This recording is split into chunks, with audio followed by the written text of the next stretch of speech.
example. We start new example. Find the inverse of the following matrices by the adjoint matrix. Inverse adjoint matrix आपल्याला calculate करायचं आहे. त्याचं first example. Matrix आपल्याला दिलेले आहे. First row बघा 1 2 3, second row 0 2 4 आणि थर्ड रो 0 0 5. आन्सर बघा. आता दिलेला मॅट्रिक्स घ्या. Let A is equal to दिलेला matrix first row 1 2 3, second row 0 2 4 आणि third row 0 0 5. We find A inverse by adjoint matrix. adjoint मॅट्रिक्सने ए इनवर्स कॅल्क्युलेट करायचं आहे. फर्स्टला ए इनवर्स एक्झिस्ट आहे की नाही बघण्यासाठी डिटर्मिनंट ए कॅल्क्युलेट करायचा. Therefore determinant A is equal to मॅट्रिक्सचा डिटर्मिनंट घेतलेला आहे. 2 वर्टिकल लाईनमध्ये डिटर्मिनंट घ्यायचा. फर्स्ट रो 1 2 3, सेकंड रो 0 2 4 आणि third row 0 0 5 is equal to 1 into. आता मॅट्रिक्स डिटर्मिनंट सॉल्व केला आहे. इज 1 इंटू बघा 1 म्हणजे first row first column delete करायचा. राहिलेल्या मॅट्रिक्सचं multiplication 5 into 2 10 minus middle sign minus 4 into 0 0. Second element बघा -2.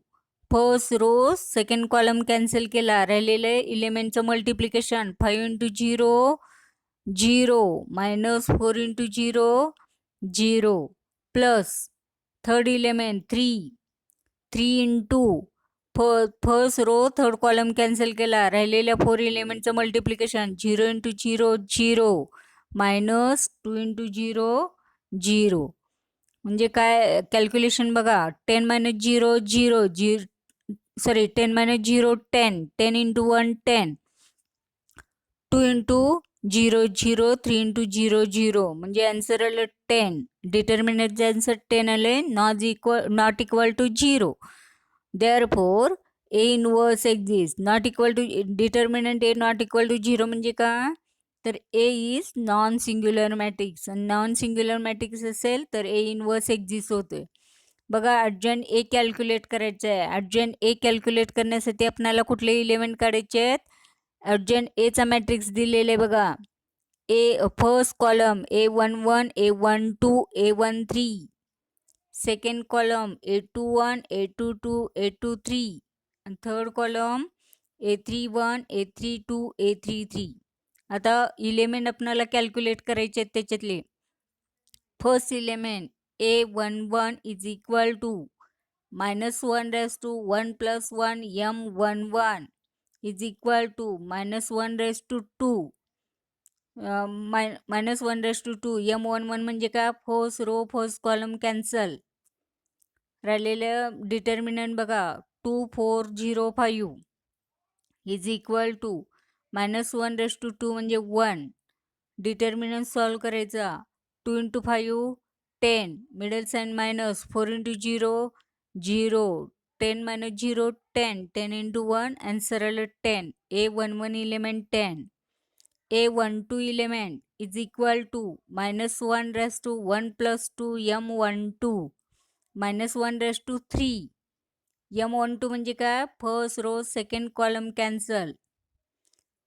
राहिलेले इलेमेंट बघा डिटर्मिनंटमध्ये घ्यायचं 0 4 0 5 is equal to -1 raised to 3 -1. आता multiplication 0 into 5 0 -4 into 4 into 0 0 0 into -1 answer आलं 0. Third element A13 is equal to -1 raised to 1 plus 3 M13 is equal to -1 raised to 4 M13 म्हणजे का first row third column cancel. राहिलेले element बघा 0 2 0 0 is equal to -1 raised to 4 1. आता multiplication बघा 0 into 0 0 2 into 0 0 0 minus 0 answer 0च येणार. 1 into 0 answer 0 आलं. Next element 821 is equal to -1 raised to 1 plus 2 m21 -1 raised to 1 plus 2 म्हणजे -1 raised to 3 m21 म्हणजे काय second row first column cancel राहिलेली element डिटर्मिनंटमध्ये घ्यायचं 2 3 0 5 डिटर्मिनंट सॉल्व करायचा is equal to -1 raised to 3 -1 determinant बघा 5 into 2 10 -3 into 0 0 10 minus 0 10 10 into -1 -10 next element 8 2 2 is equal to -1 raised to 2 plus 2 m22 is equal to -1 raised to 4 m22 म्हणजे का second row second column cancel राहिलेली element 1 3 0 5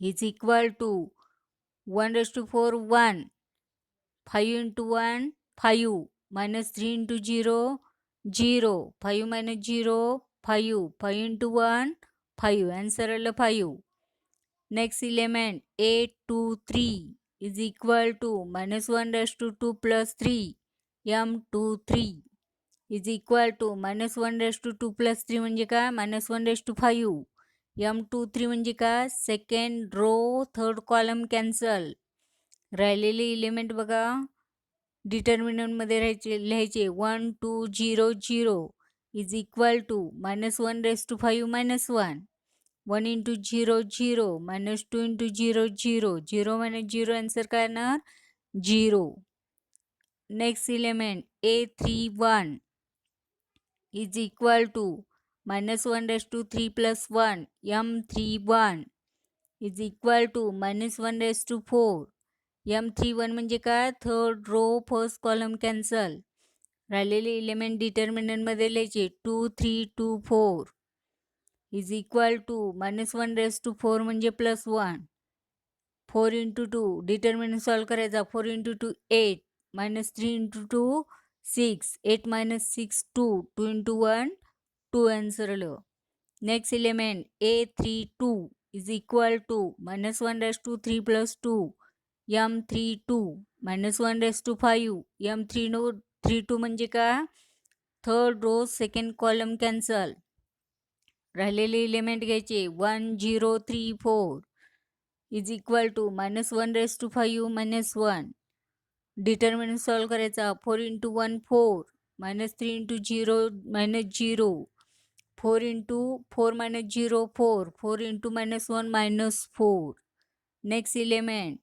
a33 is equal to -1 raised to 3 plus 3 m33 -1 raised to 6 m33 म्हणजे काय third row third column cancel राहिलेले element 1 2 0 2 -1 raised to 6 म्हणजे 1 1 into 2 2 -2 into 0 0 2 minus 0 2 2 into 1 2 answer आलं 2 तर urgent ए काय येणार बघा अर्जंट ए first column A11 A12 A13 म्हणजे A11 एलिमेंट 10 0 0 नेक्स्ट बघा A21 A22 A23 -10 5 0 next A31 A32 A33 2 -4 2 adjoint A आता देअरफॉर ए इनवर्सचा फॉर्म्युला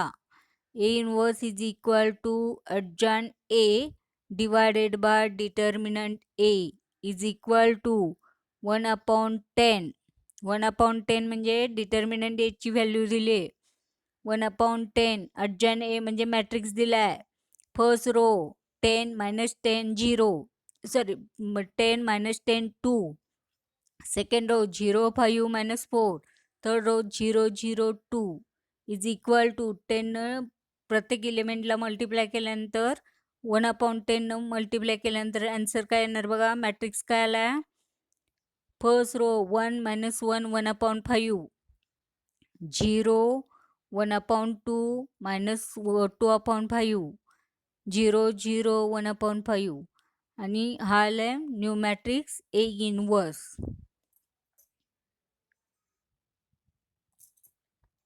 हां, नेक्स्ट न्यू एक्झाम्पल सॉल्व्ह करूया आता. न्यू एक्झाम्पल दिलेलं आहे बघा तिथं. If A is equal to matrix दिले, first row 4, 5, second row 2, 1. Then show that A inverse is equal to 1/6 into A minus 5R. A inverse calculate करायचा आणि left hand side is equal to right hand side आहे दाखवायचं आहे. बघा A तुम्हाला दिलेलं आहे. A is equal to matrix बघा, first row 4, 5, 2, 1. We find A inverse by adjoint matrix. adjoint मॅट्रिक्सने इनवर्स कॅल्क्युलेट करायचा. First element A11 is equal to -1 raise to 1 + 1 2, -1 raise to 2. A11 first row first column cancel केला, element राहिला 1, म्हणजे 1 × 1 answer आलं 1. Next बघा A12 -1 raise to M12, M12 -1 raise to 3, 1च येणार, -1 येणार. आणि first row second column cancel केला, एलिमेंट राहिला 2, 2 × -1 -2. नेक्स्ट बघा A21 element, A21 is equal to -1 raise to 3, M21 म्हणजे काय, second row first column cancel, element राहिला 5, -1 रेज टू 5 आन्सर आलं -5. नेक्स्ट बघा A22 -1 रेज टू 4,